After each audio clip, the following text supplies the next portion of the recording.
Hey there. Subscribe to my channel. And also press this bell icon. ये बकरा ईद के मौके पर कोई भी हजरात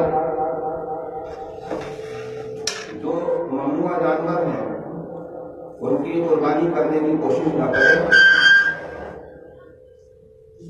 ना ही कोई जानबूझकर करे, ना कोई साहब उनको बुलाने की कोशिश करे, क्योंकि हुकूमत के सख्त आदेश हैं और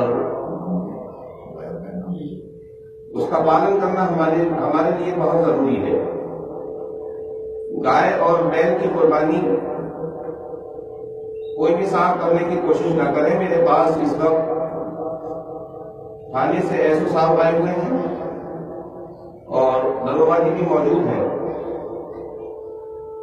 लिहाजा गवर्नमेंट की जानिब से जो सख्त आदेश भेजे गए हैं वो ये है कि अगर आप इसके बावजूद भी नहीं मानेंगे तो आपके खिलाफ रास्ता लग जाएगी, जो बहुत ही खतरनाक कानून है गवर्नमेंट की जानिब से।